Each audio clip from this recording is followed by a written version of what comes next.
15장 36절에서 16장 5절입니다. 함께 읽겠습니다. 수이류에 바울이 바나바더러 말하되 우리가 주의 말씀을 전한 각 성으로 다시 가서 형제들이 어떠한가 방문하자 하니 바나바는 마가라는 요한도 데리고 가고자 하나 바울은 밤빌리아에서 자기들을 떠나 한 가지로 일하기로 가지 아니한 자를 데리고 가는 것이 옳지 않다 하여 서로 심히 다투어 피차 갈라서니 바나바는 마가를 데리고 배 타고 구브로로 가고 바울은 실라를 택한 후에 형제들에게 주의 은혜에 부탁함을 받고 떠나 수리와와 길리기아로 다녀가며 교회들을 굳게 하니라. 바울이 더베와 르스드라에도 이르매 거기 디모데라는 제자가 있으니 그 모친은 믿는 유대 여자요 부친은 헬라인이라. 디모데는 르스드라와 이고니온에 있는 형제들에게 칭찬받는 자니 바울이 그를 데리고 떠나가서 그 지경에 있는 유대인을 인하여 그를 데려다가 할례를 행하니 이는 그의 부친은 헬라인인 줄 다 알미더라. 여러 성으로 다녀갈 때에 예루살렘에 있는 사도와 장로들의 작정한 규례를 저희에게 주어 지키게 하니 이에 여러 교회가 믿음이 더 굳어지고 수가 날마다 더하니라. 아멘. 어린이 설교 시간입니다.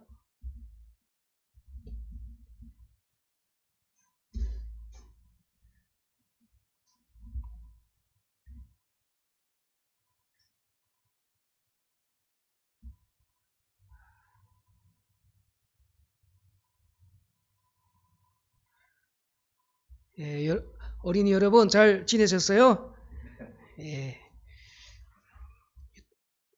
방송으로 보고 계시니까요.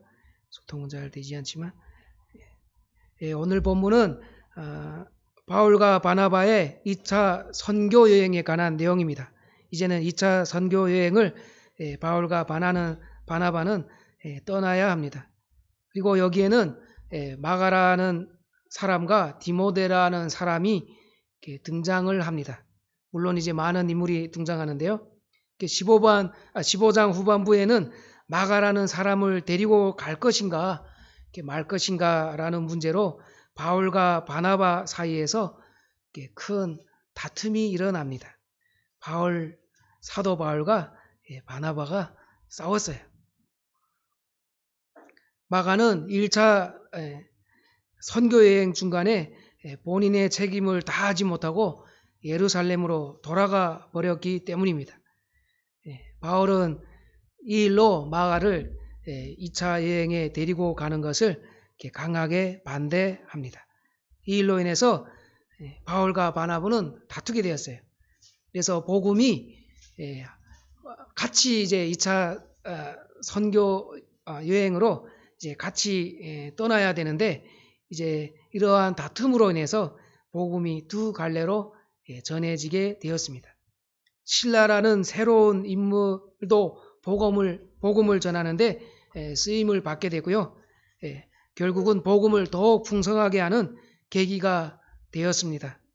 마가와 바울의 관계는 어떻게 되었을까요? 마가 때문에 함께 가지 못하고 바나바와 헤어지게 됐지만 마가와 바울의 관계는 바울의 죽음을 앞두고 이제 우리 성경 뒷부분에 읽어보시면 여러분들도 아시게 되겠지만 바울은 그 마가를 그 자리에서 버린 것이 아니라 만나보기를 원했고 또 동역자로 삼고 마가를 너무 아끼고 이렇게 신뢰하는 사이로 함께 사역을 했습니다. 16장 1절에서 3절을 또 보시면 바울이 디모데를 데리고 가는데 있어서 마가 때와는 다른 모습을 보입니다. 마가는 1차 선교여행 때 이제 포기해서 이제 가서 같이 데려갈 수 없었지만 바울은 디모데의 아버지가 이방인이었기 때문에 디모데와 함께 전도할 때 어려움이 없게 하도록 이렇게 할례를 행합니다. 디모데가 순조롭게 복음을 전하도록 한 것이죠. 그리고 디모데도 바울과 돈독한 관계를 유지하게 됩니다. 그래서 오늘 우리 본문을 통해서 우리는 모든 일에 협력하여 선을 이루시는 하나님을 만나게 됩니다. 하나님은 사람을 통해서 여러 모양과 여러 사람에게 이렇게 복음을 전하십니다.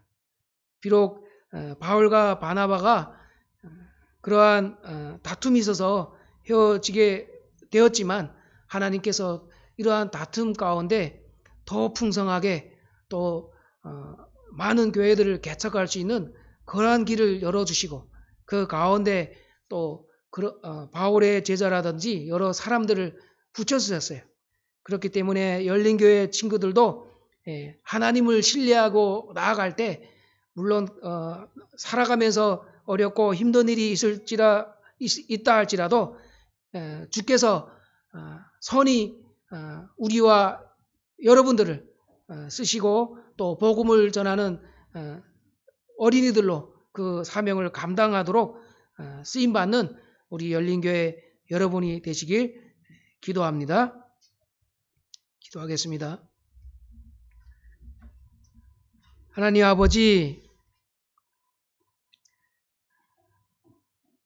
우리가 비록 어리고 이 성경의 진리를 다 알 수는 없습니다. 그러나 주께서 하신 이 말씀의 은혜가 우리 아이들의 마음 가운데 깊게 뿌리내리게 주의 은혜를 더하여 주시옵시고, 하나님, 우리가 살아가는 동안에 우리 부모를 따라 또한 우리의 신앙을 가지고 우리가 살아가는 것 같지만 하나님께서 우리를 붙드시고 우리를 인도하시기에 하나님, 우리가 배우는 모든 것들이 교회에서 배우는 것과 다른 것 같아도 하나님의 진리 안에, 하나님의 섭리 안에 있다는 것을 깨닫게 하시고 또 우리의 인생 가운데 주님께서 모든 것을 책임져 주실 줄 믿습니다. 예수님 이름으로 기도드립니다. 아멘. 문정식 목사님께서 나오셔서 말씀을 전해 주시겠습니다. 네, 그렇습니다.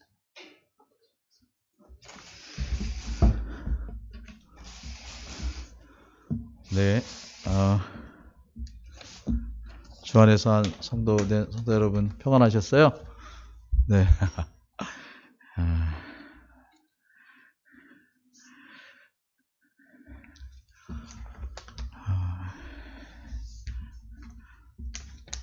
날이 가을 날이라 너무 좋죠, 그렇죠? 네. 잠깐 기도하고 하나님 말씀 같이 살피도록 하겠습니다. 하나님 아버지, 은혜를 감사합니다.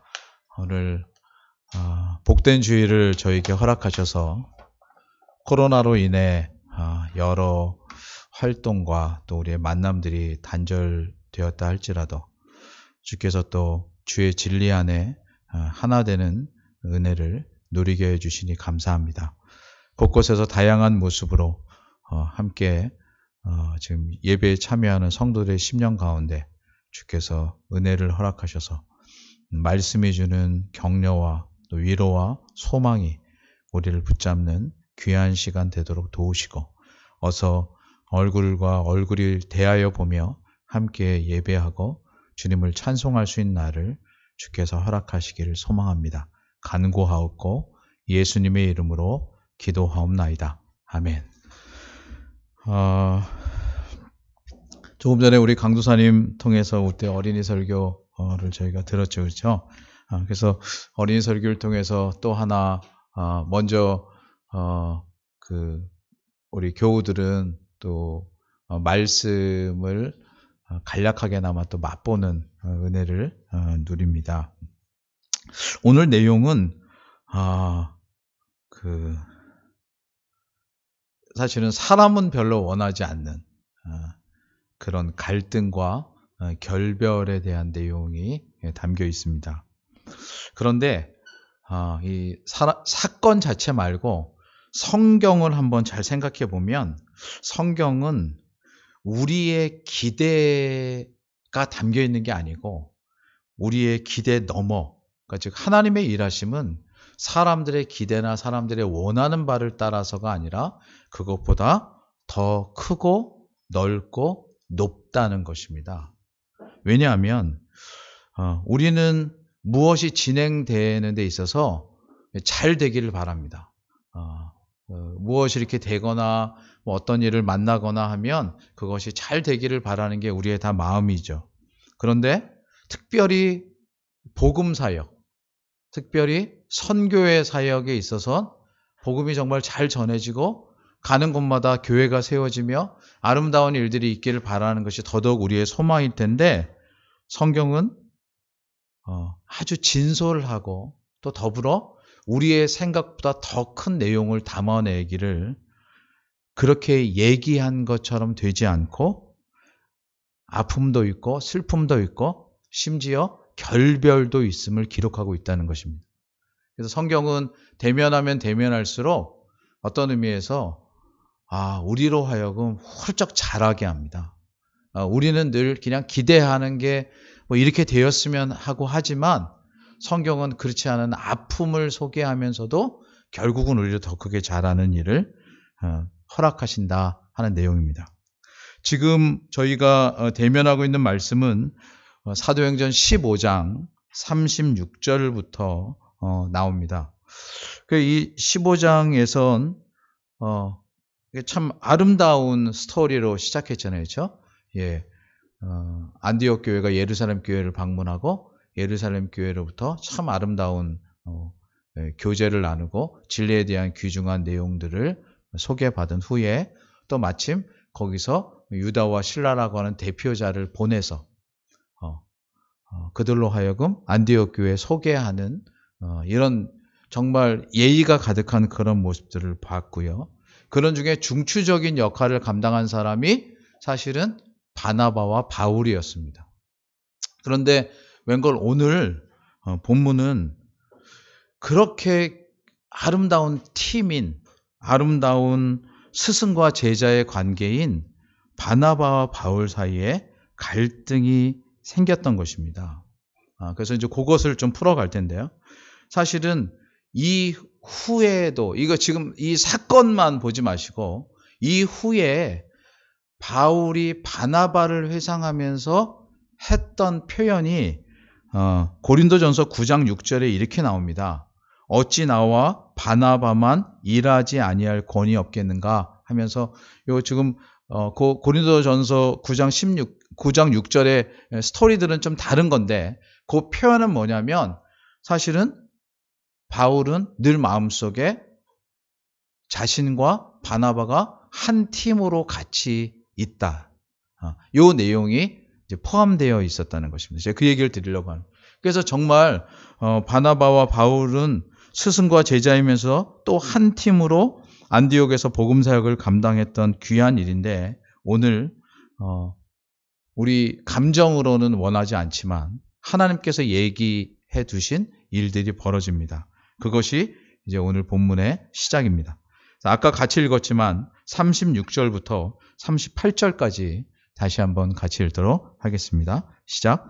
수일 후에 바울이 바나바더러 말하되 우리가 주의 말씀을 전한 각 성으로 다시 가서 형제들이 어떠한가 방문하자 하니 바나바는 마가라 하는 요한도 데리고 가고자 하나 바울은 밤빌리아에서 자기들을 떠나 한 가지로 일하러 가지 아니한 자를 데리고 가는 것이 옳지 않다 하여 이렇게 되어 있습니다.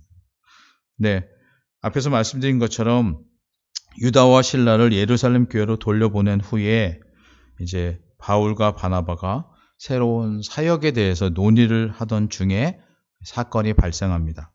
그때 바울은 바나바에게 이런 제안을 하죠.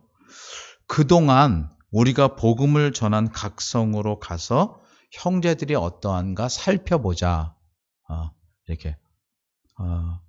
무슨 말이냐면 이제 그 전에 13장부터 14장에 있었던 스토리를 1차 선교 여행이라고 한다. 저는 이렇게 말씀드린 적이 있어요. 뭐 1차, 2차 이거는 다 알지 않으셔도 괜찮습니다. 근데 우선은 바울과 바나바가 사역을 했던 첫 번째 내용이에요. 그래서 안디옥에서 구브로를 거쳐서 이렇게 사역을 감당했던 이 일들을 바나바는 이제 바울은 바나바에게 같이 그것을 돌아보면 좋겠다 이렇게 얘기했습니다.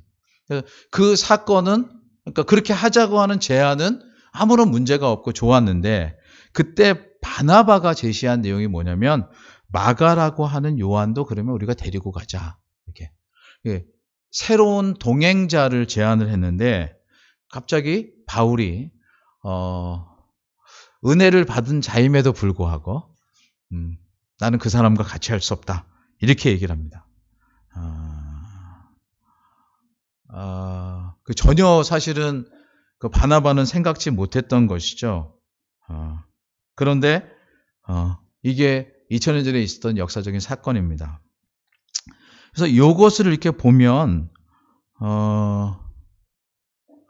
이런 생각을 이렇게 해석해낼 수 있는데요. 언제나 연륜이 있는 어른 세대와 열정이 있는 젊은 세대는 똑같은 사안을 보고 대응하는데 다른 견해를 가질 수 있다. 제가 여기 다른 견해라고 표현을 했어요. 그러니까 틀린 견해가 아니고요. 어떤 사람은 왼쪽에서 보고 어떤 사람은 오른쪽에서 볼 수 있고 어떤 사람은 위에서도 보고 어떤 사람은 아래에서도 볼 수 있어요. 왜냐하면 과거를 잘 생각해 보면 사실은 바울이 다메섹 도상에서 회심한 다음에 그가 주의 은혜가 너무나 커서 복음을 전하였고 더불어 예루살렘에 와서 제자들과 또 사도들과 교제하고자 할 때 모든 사람들이 다 저 사람이 전에 주님 믿는 사람들을 박해하던 자가 아니냐 이렇게 얘기를 했어요. 그러면서 다 회피했어요. 그때 그 바울로 하여금 사울이죠 전에는 그 사울로 하여금 참여하도록 이렇게 추천하고 했던 사람이 여러분 누군지 혹시 아십니까? 그게 바로 바나바예요. 바나바가 사실은 사울을 추천해서 여기까지 오게 한 거예요. 그래서 어쩌면 바나바는 그때나 지금이나 언제고 품이 큰 어른답습니다. 그래서 제가 늘 바나바에 대해서 얘기하면서 어른이다 이런 표현을 쓴 거 여러분 기억하실까요? 그 지금도 또한 어른답습니다. 그래서 지금 대상이 되는 마가 선교에 따르는 그 어려움을 감당할 용기가 없어서 예루살렘으로 돌아가 버린 그 마가를 다시 불러서 지금 그 기존의 복음을 전했던 사람들을 돌아보는 일에 참여하게 하자 이렇게 얘기를 했던 것입니다. 우리는 보통 무슨 문제가 생기거나 하면 사실은 우리라고 얘기하니까 여러분 좀 죄송해요. 일반적으로 아니면 어떤 사건에서 뭐 이렇게 얘기하겠습니다. 정정하겠습니다. 그때 만약에 뜻을 달리하거나 틀리거나 이렇게 상하거나 아니면 이렇게 입장이 나누어지면 다시 회복하는 게 참 어렵습니다. 그리고 그 사람을 이렇게 배제하는 게 사실은 익숙합니다. 그런데 바나바는 다시 불러서 세웁니다. 그게 이미 바울에게 그리했기 때문에 지금 마가 요한이라는 사람에 대한 문제가 생겼을 때 그 당사자인 바울에게 그 얘기를 한 거예요. 근데 보세요. 바울의 반응은 무엇이었느냐? 옳지 않다.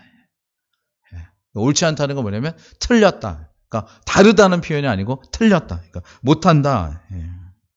그래서 아까 제가 어느 상황이건 연륜이 있는 어른과 열정 있는 젊은 세대의 갈등이 있다 이렇게 표현드린 것처럼 사실은 여기서도 똑같습니다. 어른은 사람이 귀중하다라는 것을 알기 때문에 과거의 아픔이나 실수가 있는 사람도 그 시간을 지내면서 품는 것이 그분들의 장점이자 은사인데 반면에 젊은 세대는 언제고 당장 보이는 현상과 그로 인한 감정적 반응에 주력하는 것이 그들의 특징이고 성향입니다. 그래서 이런 갈등이 발생되는 거죠. 저는 이 자체에 대해서 하나님께서 두신 각각의 자라가면서 가지는 일들이다 이렇게 보는데, 이제 그 다음에 이런 의견적 갈등이 생긴 것까지는 좋아요. 그럴 수 있어요. 회의에서 그럴 수 있는데, 이제 이게 그 전과 전혀 다른 길로 바울과 바울 팀을 이끕니다. 그게 본문 39절입니다. 본문 39절 같이 읽어보겠습니다. 시작. 서로 심히 다투어 피차 갈라서니 바나바는 마가를 데리고 배 타고 구브로로 가고, 이렇게 돼 있습니다. 여기 첫 번째 대목인 서로 심히 다투어 피차 갈라섰다라고 하는 이 상황은 그냥 단어로 얘기하면 바울과 바나바가 이제는 결별을 했다 이렇게 정리할 수 있습니다. 그런데 우리가 그들의 입장에 가서 보면 그 당사자는 얼마나 힘들었을까 이렇게 생각하게 되고요. 또 역시나 2000년이 지난 지금 이것을 보고 있는 우리들 역시나 이것이 무척이나 힘들고 아픈 상황입니다. 왜 같이 신앙을 가진 자들이, 같이 주의 은혜를 입은 자들이 함께 가지 못하고 갈라서야만 했을까? 여러분은 어떻게 생각하세요? 이거 보시면서 남 얘기 같으신가요? 아니면 혹시 여러분의 인생 가운데 이런 경험이나, 아니 경험이 없으시길 바라는데 이런 것들이 있으신가요?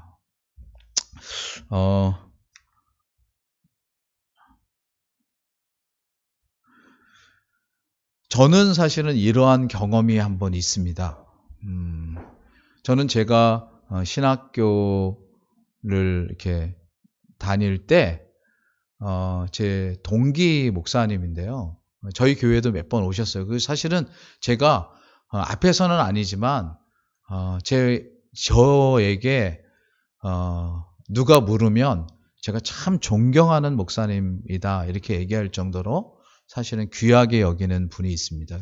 그 분이 신학교 다닐 때 우리가 참 같이 복음을 위해서 뭐 정말 기도하고 밤에 산기도 가고 그다음에 전도하러 다니고 이제 이런 일들을 열심히 했는데, 어느 날 저한테 이 말씀을 이렇게 읽어주면서 혹이나 우리가 이렇게 이런 일을 겪어도 우리가 서로에 대한 신뢰를 잃지 말자 이런 얘기를 하는 거여서, 그때 저는 좀 어수룩하게 야, 우리처럼 이렇게 가까운 의형제 같은 친구가 어떻게 갈라지겠냐 이렇게 얘기를 했는데요. 웬걸 신학교를 마칠 때쯤에 서로의 진로와 나가는 정신 때문에 실제로 이렇게 갈라졌습니다.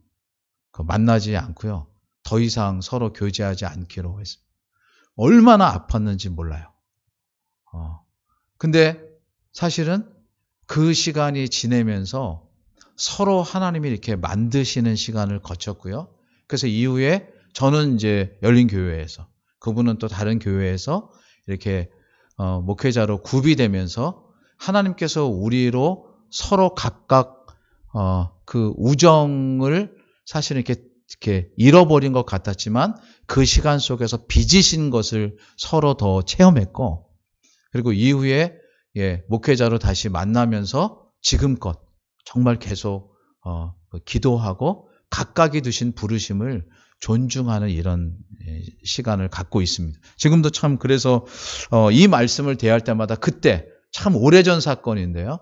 96년, 97년도인데 그때 사건을 기억합니다. 제가 다시 본문으로 돌아와서 오늘 이렇게 서로 갈라서게 된, 피차 싸우고 갈라서게 된 이것을 제가 바나바와 바울 각각의 입장에서 한번 생각을 해봤어요. 왜냐하면 아까 제가 제 예를 드렸던 건 저는 제 입장에서만 봤거든요. 그래서 지금 나이가 들어보니까 그때 왜 그분의 입장에서 보지 못했을까 이런 생각을 하게 되면서 제가 본문을 해석하는 은혜를 또 입었던 것입니다. 먼저 첫 번째로 바나바의 입장에서 생각해 보면요. 여러분이 바나바의 입장에 한번 가보시죠. 갈라섰어요. 그런데 그런 대화와 토론, 갈등이 되면서 바나바가 참 품이 넓은 어른이었지만 바나바의 입장에서 혹시 이런 생각을 갖지 않았을까요? 첫 번째는 이런 거예요. 입으로는 내지 않으셔도 내가 천거하고 추천해서 함께 자라게 한 바울이 본인이 마가를 추천했을 때 보였던 그 반응과 거기에 등 돌리고 가는 것에 대해서 참 무례함을 느꼈을 것이다. 저는 사실은 이렇게 생각을 합니다. 공감. 자신이 했던 모든, 그러니까 인간에 대한 무례뿐만 아니라 자신이 했던 모든 선의의 배려가 무시받는 듯한 느낌이에요. 왜냐하면 내가 어떤 사람인지 알 텐데 이런 느낌 있잖아요. 그렇죠? 근데 그게 다 무시되는 거예요. 그런데 이제 반대편에서 이제 계속 한편으로만 가면 우리가 거기에 치중될 수 있으니까 바울의 입장에서 보면 아니 바나바 선생님은 어떻게 그런 사람까지 품을 수 있지? 이렇게 생각할 수 있죠. 그렇죠? 근데 여기에 키워드가 하나 있습니다. 여러분 골로새서 4장 10절을 한번 볼까요? 골로새서 4장 10절입니다. 안 보나요? 보겠습니다. 골로새서 4장 10절. 예. 찾으셨으면 같이 한번 읽어보겠습니다. 골로새서 4장 10절입니다. 신약성경 327쪽 시작. 나와 함께 갇힌 아리스다고와 바나바의 생질 마가와 이 마가에 대하여 너희가 명을 받았음에 그가 이르거든 영접하라. 이렇게 되어 있습니다. 여기 마가는 바나바와 관계가 있었어요. 그게 생질이라고 우리말로 되어 있는데요. 이게 말하자면 바나바의 여동생이나 누나의 아들. 그래서 영어 성경에는 그게 좀 잘 나왔어요. sister's son 이렇게 되어 있어요. 그러니까 사실은 마가는 말하자면 바나바에게 있어서 조카인 거죠. 이해가 되시죠? 그래서 우리가 이제 뭐 요즘에 이런저런 뭐 아빠 찬스, 엄마 찬스 이런 말이 지금 한국에 많으면서 이게 생각해 보면 아니 바울의 입장에서는 아니 바나바 선생님은 예전에는 바르게 한다고 그렇게 하시면서 왜 나이가 들어서는 자기 조카가 좀 잘못하는 것을 그냥 봐주지? 예. 이해되세요? 저 지금 되게 애쓰고 있는데 여러분 별로 반응이 없으시네요. 예. 그래서 이분이 나이가 들면서 왜 그런 개혁 정신이나 이렇게 바르게 하려고 하는 것을 가족이라는 이유로 이렇게 자꾸 포기하지 이렇게 봤던 수도 있다. 예. 제가 아직 바울한테 물어보진 않았어요. 근데 제가 생각한 거예요. 그러니까 이제 요런 그래서 그들은 갈라졌어요. 그러니까 그러니까 바울의 마음에는 아니 이제는 은퇴할 때 된 거 아니야? 저렇게 팔이 안으로 굽는 거 보니까 나는 사실 저거는 받아들일 수 없어. 근데 보면 사실은 지금 바나바의 입장도 여러분 이해가 되시죠? 이렇게 무례하지?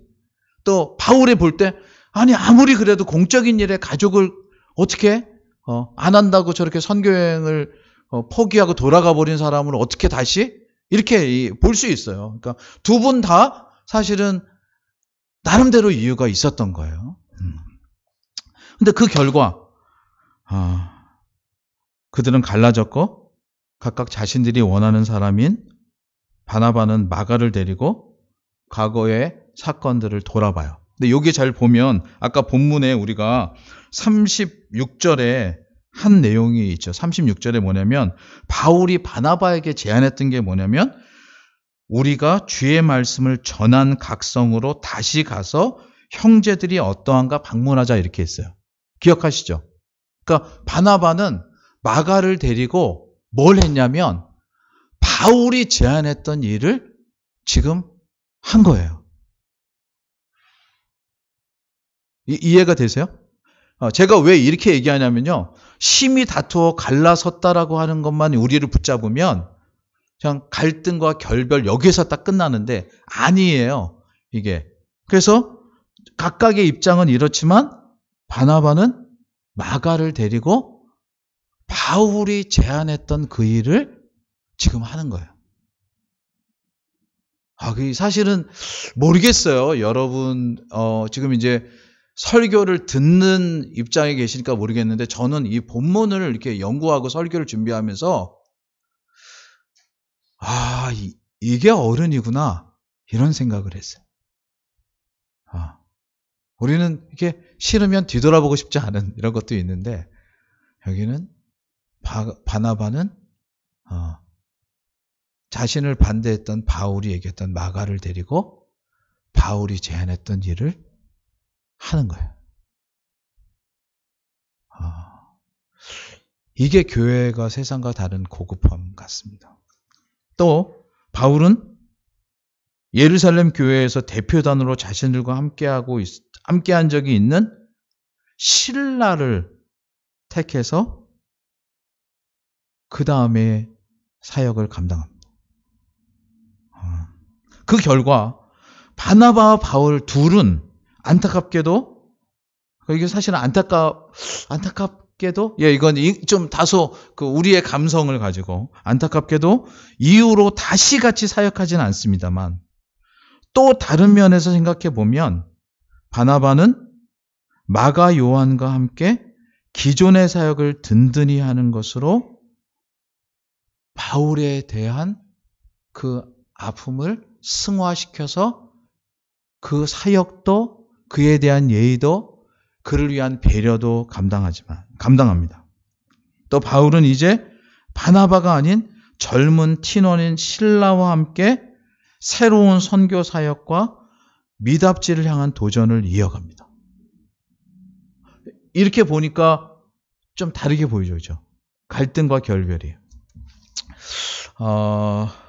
이제 두 번째로는요, 이거를 그러니까 일반적인 상황에서 이제 설명해 보았는데, 제가 이걸 섭리적 상황에서, 섭리적 관점에서 다시 한번 살펴보려고 해요. 그런데 그걸 위해서 제가 최근에 신문에 나온 한 기사인데, 요거 잠깐만 말씀드릴게요. 제가 이렇게 뭘 띄우진 않아서 여러분 그냥 상상만 하셔야 되는데, 제가 국민학교 때는 아니고요, 중학교나 고등학교 다닐 때 역사책이나 무슨 교과서, 학교에서 나눠주는 교과서에 보면 늘 나왔던 게 뭐냐면 기마 인물형 토기라는 거예요. 국보 21호인데, 그러니까 그게 교과서 껍데기에 실렸거나 이게 많이 소개가 됐어요. 뭐냐면 이렇게 여러분 조그만한 이런 도자기 같은 톡인데 그 위에 이렇게 사람이 앉아 있어요. 그러니까 말 위에 사람이 앉아 있어요. 그래서 이걸 만든 게 너무나 정교하게 만들어져서 사실은 국보로 여긴 거예요. 그래서 교과서 같은데 이게 꼭 실렸어요. 뭐 이렇게 우리 상감청자 고려작이나 아니면 요 것이 이제 늘 많이 이렇게 실렸었거든요. 여러분 이렇게 공감을 안 하세요. 여러분은 교과서 안 보셨죠? 그래서 이제 그게 있었어요. 그래서 예전에는 그게 그냥 말하자면 여기 우리 피아노나 이 앞에 놓는 무슨 이렇게 장식물 같이 여겼거든요. 그게 제가 중학교, 고등학교 이렇게 얘기하니까 사실은 이거 꽤 오래된 얘기거든요. 몇십 년 동안 모든 사람들은 그것이 출토된 다음에 다 그냥 그런 장식물로 여겼어요. 근데 제가 이걸 왜 얘기하냐면, 근데 아주 최근에 국립박물관에 의료기기인, 여러분 CT 아시죠? CT, MRA 이런 거 아시죠? 아시죠? 전에는 박물관에 그런 걸 전혀 안 썼는데, 그거를 지금 이제 박물관에 유물 보존을 맡은 분이, 그거를 아주 어렵게 청구해서 국가에서 그 기계가 17억이래요. 의료기, 이제. 근데 조그만 게 아니라 이제 17억이나 되는 거니까 정말 뭐 박물관에서 의료기가 왜 필요해 이래갖고 그동안 계속 퇴짜를 맞다가 그것을 이제 이렇게 받은 거예요. 받아서 최근에 너무나 당연히 여기던 그 토기를 CT로 찍어 보니까 이게 그냥 장식물이 아니라는 게 밝혀졌어요. 여러분은 보고 뭐 어떠신지 모르겠어요. 사람마다 똑같은 내용을 보고 반응하는 게 다르니까. 근데 저는 그거를 보면서, 이게 중앙일보 9월 13일자에 나온 거거든요. 그러니까 얼마 안 된 거예요. 그래서 거기에 하면서 이거는 그냥 단순히 장식용 도기가 아니고 원래 주전자로 쓰던 거라는 걸 밝혀냈어요. 안에가 비어있고, 그래서 말을 타고 있는데 말 뒷공무니로 물을 넣어서 말 입 쪽으로 나가게 한 거다. 그래서 그냥 쉽게는 뭐 키워드가 몇 개 있죠. CT를 이런 데 썼다 뭐 등등 이렇게 하겠지만, 사실 이렇게 해서 신라 시대 이후에 우리나라에서 그것이 발굴된 다음에 모두 다 그냥 당연히 이건 이렇다고 여기고 있는데, 그것의 참 의미를 밝혀냈다는 거여서 저는 신문 기사를 보고 계속 참 감동이 됐어요. 그러면서 제가 조금 전에 똑같은 지금 갈등의 상황, 그리고 아까 제가 이미 말씀드린 것처럼 저로서는 96년, 97년에 이런 비슷한 사건을 겪으면서 그때 가졌던 이런 아픔, 뭐 이런 갈등, 이런 걸 생각하면서 그 전에 보지 못했던 섭리적 관점을 설교를 준비하면서 갖게 된 거예요. 제가 그 말씀을 드리려고 했는데, 본문에서 바나바와 바울을 갈라서게 한 일은 마가 요한을 동역자로 택하여 함께 일하자는 바나바의 의견이었어요. 여러분 따라오시죠, 그렇죠? 그런데 그러한 결별의 일이 이미 말씀드린 것처럼 무슨 사건을 낳냐면, 첫 번째는요, 바울과 바나바의 사역은 둘이 한 팀이었죠. 그렇죠, 전에는. 그런데 지금은 세포 분열처럼 두 팀이 됐습니다. 그래서 즉 바나바와 마가 요한이 한 팀이고요, 바울과 실라가 또 한 팀이 되었습니다. 근데 이게 그냥 단순히 둘이 넷이 됐다 이렇게만 얘기하려고 하는 게 아니에요. 제가 세포 분열을 이루었다는 거예요. 이렇게 발전적이고 진행적이었다는 거예요. 두 번째는요, 바울과 실라는 수리아와 길리기아라고 하는 새로운 도전을 위한 제2차 선교여행의 주역이 되었다면, 이미 언급한 것 같이 바나바와 마가 요한은 사도 바울이 제안했던 바 기존의 사역의 열매들을 돌아보고 견고히 하는 주역이 되었어요. 어떤 의미에서 보면 마가 요한은 지금은 바울이 된 사울도 그랬던 것처럼 바나바가 아니었으면 사역자로 쓰임을 받지 못할 수 있었을 텐데, 하나님께서는 늘 품고 위로하고 격려하며 특별히 사람을 세우는 바나바를 통해 그를 역사 속에 세우신 것처럼, 지금 바울은 역으로 예루살렘 교회에서 검증된 실라와 함께 선교 사역을 감당하게 되었습니다. 대단하죠. 그래서 한 팀이 두 팀이 되었고, 두 팀이 각각 예전의 사역과 새로운 사역을 감당할 뿐만 아니라 그 팀 속에 새로운 사람들이 동참돼서 실제로 하나님의 사람이 잘하는 일들을 갔던 거예요. 그런데 이미 아까 우리 강사님이 그 말미에 말씀하신 것처럼 실제로 그러면 바울은 마가를 영원히 결별하고 보지 않았느냐 하면 아니에요. 디모데후서 4장 11절에 보면 이렇게 바울이 얘기합니다. 내가 올 때에 마가를 데리고 오라. 저가 나의 일에 유익하니라. 이렇게 얘기합니다. 그러면서 지금 결별할 때의 섭섭함을 넘어서서 이후에는 포용하는 모습을 보여줍니다. 그러니까 이게 우리가 인간적으로 볼 때는 결별이고 갈등이고 있지만, 하나님이 이렇게 나누어지게 하심으로 실제로 각각의 사역이 퍼져나게 하셨을 뿐만 아니라 이후에는 우리가 각각이 서서 있었던 그 모습으로 인해 서로를 존중하게 여기는 그런 모습이 있었던 거예요. 이렇게 섭리적으로 생각하게 되면 이전에는 보지 못하던 참으로 오묘하신 하나님의 설계를 보게 돼요. 바나바는 연륜이 있기 때문에 부족한 후학들을 돌보고 살피는 일에 적합할 뿐더러, 특별히 당시에는 이제 연배가 있어서 왕성한 활동보다는 이렇게 뭐 축구나 다른 시합을 얘기하면, 이렇게 경기를 얘기하면 포지션상 수비의 역할이라고 할까요? 여러분 이해되시죠? 수비. 그러니까 좀 뒤에서 맞아주는. 그래서 훨씬 경력이 있고 그래서 전체에 돌아보는 것을 할 수 있는 그런 역할을 한다고 할까요? 예전에 사도행전 앞부분 할 때 얘기했던 백업의 역할도 또 가능하다고 할 수 있습니다.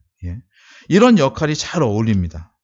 그리고 그런 바나바가 뒤를 받쳐주고 이거는 바울이 제안했던 바예요. 돌아봐서 예전에 교회들이 잘 서고 있는가를 돌아보는 역할을 해준다고 할 때 이제 바나바는 두 번째로 그러니까 바울은 앞에서 뛰는 사역에 있어서 공격수의 역할을 할 수가 있는 거예요. 그리고 바울은 이제 진취적이고 도전적인 역할에 훨씬 맞아요. 그렇잖아요. 그러니 뒤가 든든하고 앞이 진취적인 참 아름다운 이 포지션 설계가 되잖아요. 제가 왜 이렇게 말씀드려요? 처음에 당장 보여지는 건 갈등이에요. 거기에 또 인간관계도 꼈고 가족관계도 꼈어요. 그러니까 우리는 그런 거 보면서 이렇게 얘기해요. 다 그래. 그리스도인들도 뭐 다 그렇고 교회도 다 그렇고. 근데 여러분 죄송하지만 교회의 일은 그리고 성도의 일은 우리의 생각보다 더 크신 하나님의 계획 가운데 있는 줄 믿습니다. 그래서 그것이 당장에는 결별 같고 헤어짐 같고 다른 것 같지만 그 안에서 행하시는 하나님의 일들, 하나님의 제가 아까 설계는 우리로 하여금 마침내 하나님을 찬미하고 영광스럽게 하는데 절대로 부족하지 않습니다. 그러므로 우리가 여기서 귀한 교훈을 배웁니다. 하나님의 섭리 안에서 혹 성도들 간에도 갈등이나 결별이 있을 때라도 우선은 겸손하게 하나님의 뜻이 무엇인가를 묻는 것이 중요합니다. 그리고 하나님이 밝혀주신 바를 따라서만 발자취를 내딛는 거예요. 두 번째는요. 그러므로 오랜 동역의 시간에 있던 두 인격 간의 상호 간의 예의가 참 중요합니다. 우리가 지난번에 교회 대 교회도 봤고요. 사람 대 사람에 대한 것도 봤듯이 사실은 그것이 참 중요합니다. 그리고는 세 번째는 언제고 인간적인 감정이나 갈등보다는 하나님은 과연 무슨 뜻을 갖고 계셔서 이러한 일들을 행하실까라고 하는 더 크신 하나님의 일에 대한 기대를 놓치지 않는 것이 핵심입니다. 왜냐하면 하나님께서는 언제고 우리의 아픔을 더 큰 위로와 소망으로 바꿔주실 수 있기 때문에 그렇습니다. 자, 이제 15장의 스토리를 마감하고 16장으로 우리 가보겠습니다. 이런 갈등과 결별을 통해서 바울과 바나바와 바울과 한 팀은 두 팀으로 나뉘어져서 바나바는 마가와 함께 예전의 사역을 돌아보는 일로 갈 때 하나님께서 이제부터는 새로운 사역을 위해 바울과 실라를 사용하셔서 새로운 선교 역사를 펼쳐가게 하십니다. 바로 그 내용이 1절부터 5절까지인데요. 한번 같이 읽겠습니다.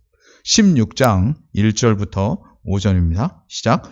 바울이 더베와 루스드라에도 이르매 거기 디모데라 하는 제자가 있으니 그 모친은 믿는 유대의 여자여 부친은 헬라인이라. 디모데는 루스드라와 이고니온에 있는 형제들에게 칭찬받는 자니 바울이 그를 데리고 떠나고자 할세 그 지경에 있는 유대인을 인하여 그를 데려다가 할례를 행하니 이는 그 사람들이 그의 부친은 헬라인인 줄 다 알미러라.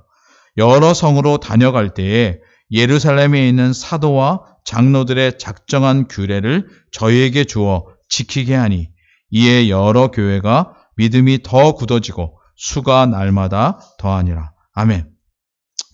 바울이 신라와 함께 이제 간 새로운 사역지. 제가 다음 주일에는 이 지도를 보여드리겠습니다. 오늘은 이게 15장이 같이 있기 때문에 제가 준비했다가 제공을 안 했는데 다음 주에는 제공을 해서 이렇게 2차 선교 여행의 흐름을 좀 보고 또 거기에 대한 스토리를 좀 나누려고 하는데요. 오늘 우선은 바울이 신라와 함께 이제 시작한 새로운 선교 여행에서 하나님은 2사람이 갔는데 또 예비한 한 사람을 더 만나게 하십니다. 그가 바로 디모데입니다. 우린 사실 이미 디모데 전서와 후서를 살핀 적이 있죠. 그렇죠? 예, 그래서 여러분이 그래도 아신다. 이런 전제하에서 좀 설명을 드리려고 하는데요. 바울은 사실은 자기의 은사라고 할 때 그냥 선생님 이렇게 생각할 수도 있지만 실제로 바울에게 있어서는 바나바는 영적인 아버지와 같은 분인데 그분과 결별해서 간 지금 이 사역 속에 아버지와 헤어졌는데 누구를 만나는지 아십니까? 아들을 만납니다. 예. 재밌죠? 안 재밌나요? 예. 저는 성경을 대하면서 막 빨리 읽어갈 때는 모르는데 이렇게 꼼꼼히 읽어가면 아버지와 헤어졌는데 아들을 만나는 거예요. 근데 이게 여러분 혹 이제 자녀를 두신 분들은 아실 거예요.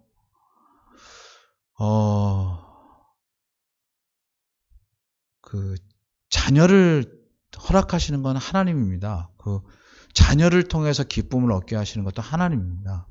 제가 아까 섭리적인 관점에서 바나바와 바울의 이렇게 갈등과 결별을 보자고 할 때 사실은 이게 하나님이 행하신 일이라는 확실한 증거가 여기에 있는 거예요.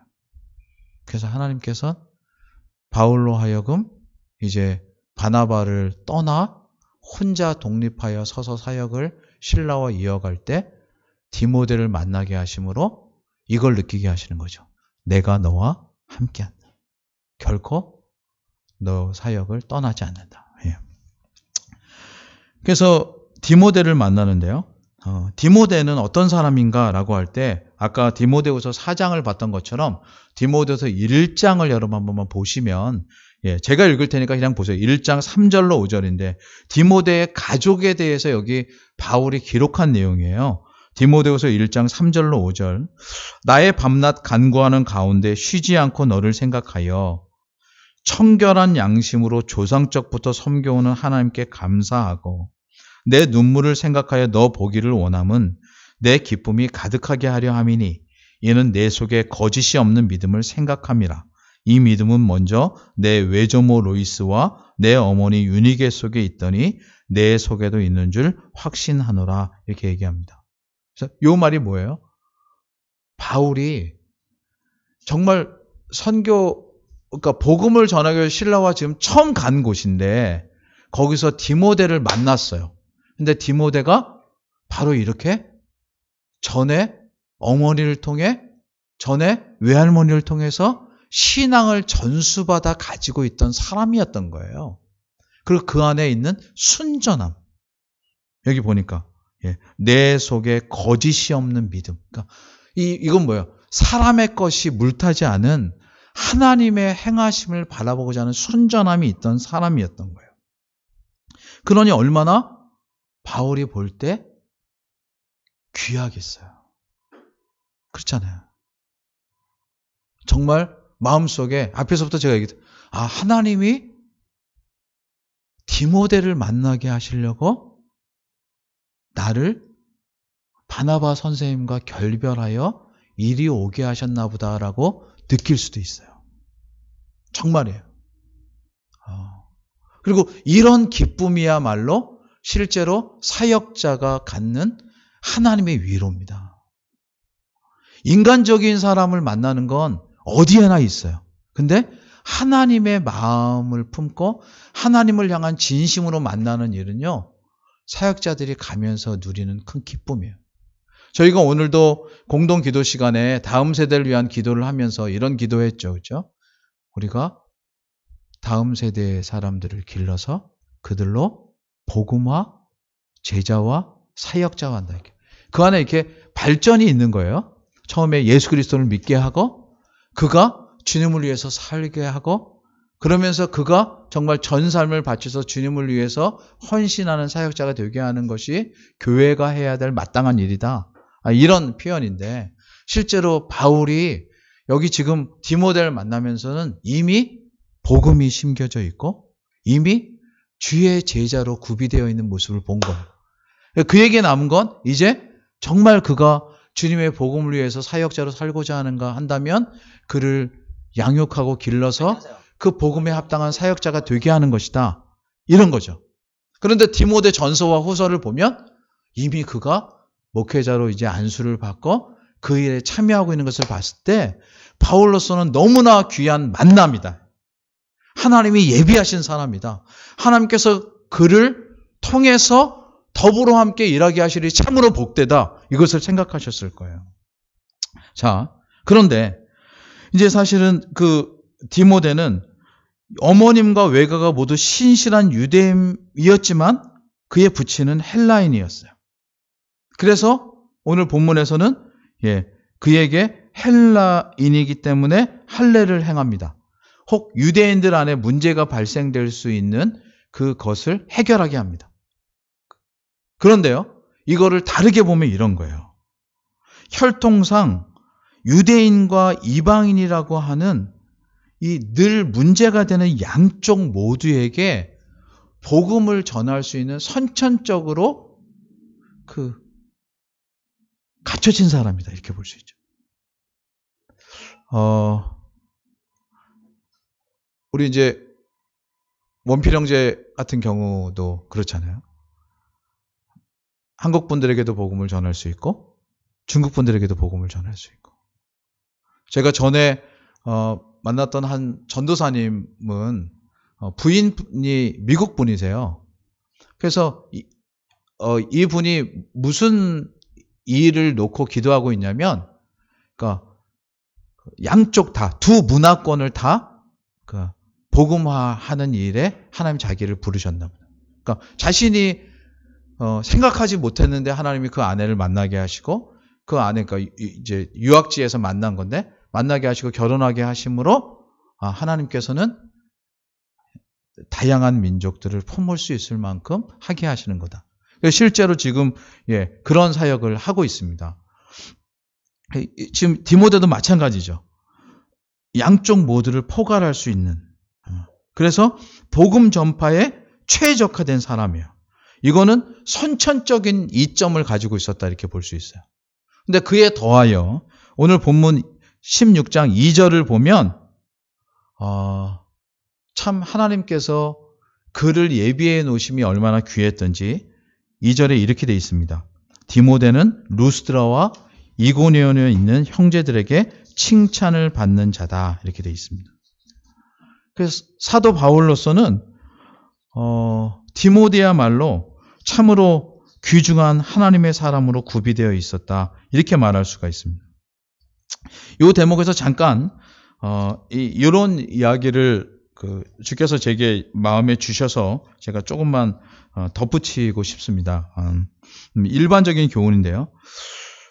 우리 모두는 다 칭찬을 받고 싶어 하죠. 그렇죠? 누군들 사람들에게 칭찬을 받고 싶지 않은 사람이 있겠습니까만은 인생을 좀 살아보니까 저보다 어른들에게는 제가 좀 송구하지만 저도 이제 인생을 살아보니까 자신이 함께한 사람들에게 좋은 평판을 받거나 인격적으로 존경을 받는 일이 결코 쉽지 않구나 이런 것을 생각합니다. 이렇게 인생이 시간이 이렇게 갈수록 막 그렇게 해서 인기에 영합하려고 하는 행동 말고 그냥 사람이 쭉 살아가는데 여기 지금 칭찬을 받았다라고 하는 이런 표현을 생각하면서 갖는 거예요. 저 사람 참 좋은 분이다. 참 괜찮은 사람이다. 이런 평판이나 이런 인정을 받는 게 결코 쉽지 않은 것입니다. 근데 성경에 보면 이것을 위한 이렇게 가르침이 나와 있는데요. 그게 뭐냐면 결혼한 분들일 경우에 가장 가까이 있는 배우자에게 칭찬을 받는 게 중요합니다. 이게 무슨 말이냐? 제가 조금만 설명을 하겠습니다. 가깝게는 기혼자일 경우에 배우자에게 사실 칭찬받는 게 제일 어렵고요. 두 번째는 자녀들이나 친인척들에게 그러하기도 쉽지 않습니다. 이거는 배우자는 늘 나를 보는 사람이고 그렇죠? 자녀들도 늘 나를 보되 사실은 한 단계 떨어져서 본다는 의미에서 제가 자녀들 두 번째 단락에 그 다음에 친인척들 얘기했는데요. 또 나아가서는 직장에서 만나는 직장 동료들 아니면 친구들에게 존경받는 일 또한 쉽지 않습니다.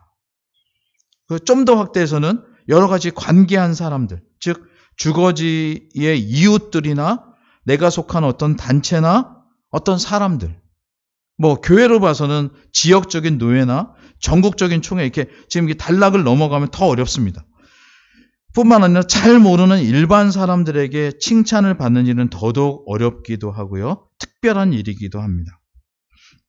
그래서 일반적인 의미의 칭찬을 쫓는, 예를 들어서 연예인이나 어떤 정치인들이나 이런 사람들이 늘 가지고 있는 딜레마가 뭐냐면 인기가 늘 좋다가 금방 바꿔질 수도 있는, 막 이렇게. 그래서 그거에 영합하려고 하는 행동을 우리는 포퓰리즘이라고 해서 별로 안 좋습니다만, 이제 우리 성경적으로 내용을 보면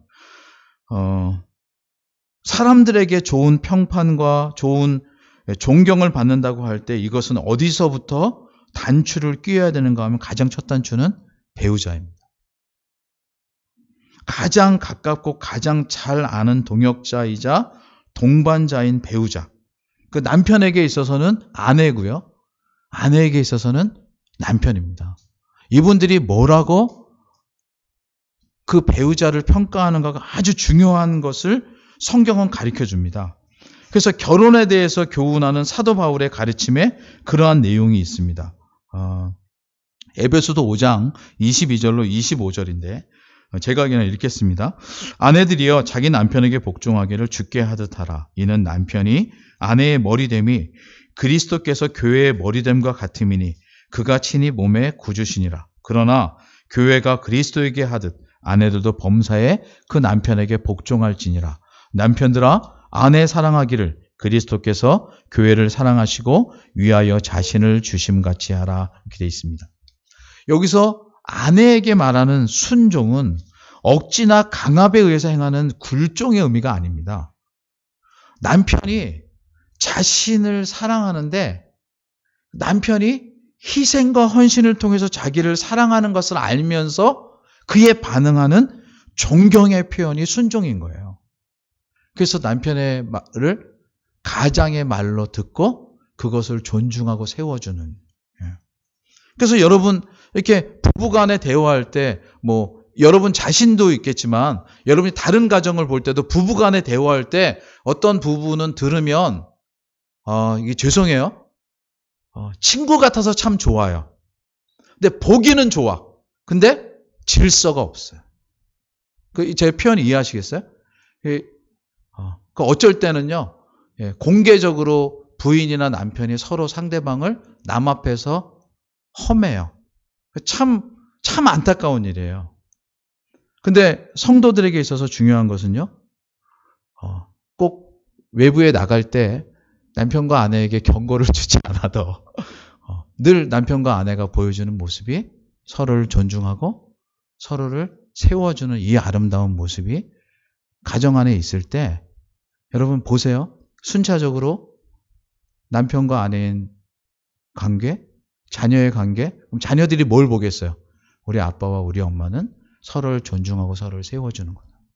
그러면 자녀가 부모를 공경하지 않을 수 없어요. 친척들도 보면 그걸 알아요. 부모님들이 봐도 알고요. 주변에 다른 사람들이 봐도 알아요. 저 가정이 어떠한지. 또 역시나 다른 사람들도 마찬가지. 그런 안정된 존중 관계를 가지고 있는 사람들은 직장에서나 동료들이나 친구들 사이에서도 그것이 드러나게 돼 있어요. 그래서 하나님께서 그러한 원리들을 가장 사회의 작은 규모인 가정 안에서 그것을 갖도록 주셨고 그것이 이어지는 게 바로 교회예요. 교회에서도 그 질서 가운데 있는 거예요. 그래서 사실은 지난번에도 이제 15장 처음에서 교회 장로교 제도라고 그 표현을 드렸는데 우리 교회가 그런 원리가 교회 안에서 사실 아름다운 질서와 존중을 갖는 거예요. 그것이 교회, 노예, 총회로 확대되는 것이고 여기 안에 다 담겨 있는 것이죠. 무슨 표현을 드리려고 했냐면 지금 디모데는 그러한 칭찬을 형제들이라고 표현있는 주변 사람들에게 얻는 자였던 것이에요. 그러기에 바울이 그곳에 가서 만났는데 지금 사실은 우리는 여기에 와 있으니까 잠깐 잊었지만 바울이 실라와 거기에 갔을 때 여전히 마음속에 바나바와 헤어졌던 아픔이 남아있을까요? 안 남아있을까요? 남아있었을 거예요. 예. 하나님의 행한 일을 다 깨닫기 전에 사실은 인간적인 여운이 자기 안에 있었을 거예요. 그런데 하나님께서 거기서 그런 디모데를 만나게 하심으로 위로하실 뿐만 아니라 새로운 일들을 전개하시는 일을 보게 하시는 거죠. 참 귀하죠. 그죠? 그래서 그러한 역사가 이제 어떻게 이어지느냐? 아까 봤는데요. 4절과 5절 특별히 요 결론의 부분이 잘 나타나고 있어요. 이거 제가 읽을 테니까 여러분 들으실래요? 아니면 같이 읽으실래요? 마지막에 우리 같이 읽죠. 4절로 5절입니다. 시작. 여러 성으로 다녀갈 때에 예루살렘에 있는 사도와 장로들의 작정한 규례를 저에게 주어 지키게 하니 이에 여러 교회가 믿음이 더 굳어지고 수가 날마다 더하니라. 아멘. 바울과 바나바 둘이서 복음을 전하러 갔어요. 제가 거듭 말씀드리지만 바울 안에는 실라는 거기까지 아마 알고는 있죠. 왜냐하면 그 전에 안디옥 교회 대표로 바울과 바나바가 예루살렘에 갔고 예루살렘 대표로 넷이서 다시 안디옥에 오는 이런 여정을 거쳤기 때문에 바나바와 바울의 관계가 어떠하고 그들의 아름다운 팀워크가 얼마나 예루살렘 교회도 아름답게 보였는지 알고 있어요. 그런데 갈라져서 각각의 사역을 하고 있을 때 바울은 사실은 어쩌면 말로는 다 표현하지 못하지만 무거운 마음을 가지고 있었을 거고 거기에 동역하게 되는 새로운 팀원인 실라 역시나 실제로 바울에게 직접 언급은 안 하겠지만 무거움을 가지고 있었을 거예요. 그렇잖아요. 그래서 한편으로는 새로운 사역을 시작하면서 묵직한 무게로 시작한 사역이었지만 이제 디모데를 거기서 만남으로 사실은 두 사람 안에 새로운 활력이 넘칩니다. 제가 종종 얘기한 교회에 아이들이 태어나는 거 여러분 큰 기쁨이죠. 그렇죠? 아이들이 태어나는 거 정말 왜냐하면 생명은 사람에게 나지 않거든요. 그리고 아이들이 태어난 것처럼 교회에 새로운 분들이 참여하는 것 또한 큰 기쁨입니다. 그렇잖아요.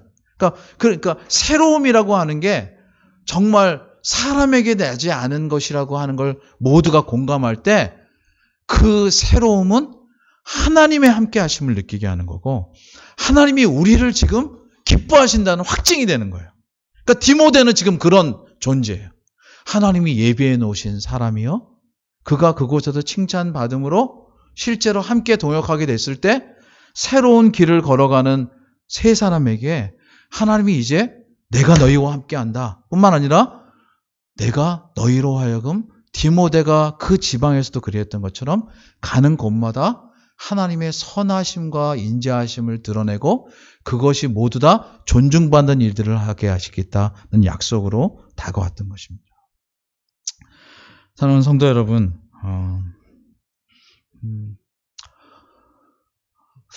지금 사도행전인데요. 사도행전을 살피면서 참 교회가 어떠해야 되는가를 많이 배웁니다. 또 교회가 어떠해야 되는가 뿐만 아니라 성도들이 어떠해야 되는가 또한 배웁니다. 특별히 사역자인 저로서도 정말 말씀 앞에서 저를 비추어서 저를 많이 돌아보게 하고요. 어떻게 교회가 그러니까 이 땅의 교회 불완전하죠. 그렇죠? 그런데 역사 속에 나타난 동일한 이 땅의 교회들을 보면서 우리는 어떤 교회됨의 모습을 배워야 되는가 보게 됩니다. 사랑하는 성도 여러분, 오늘 본문의 주된 메시지는 아니지만 내용들 속에 있었던 바 여러분 꼭 기억하셔야 될 첫 번째는 뭐냐면요. 여러분의 배우자들에게 존중받고 칭찬받는 여러분 되시기를 바랍니다. 아멘을 안 하시네요. 되게 중요합니다. 정말. 그리고 여러분 여러분의 신앙 동료인 우리 같은 성도들끼리 서로 존중하고 사랑하고 존경하는 저희 교회가 되었으면 좋겠습니다. 물론 부족함이 있죠. 연약함이 있죠. 부끄러움이 있죠.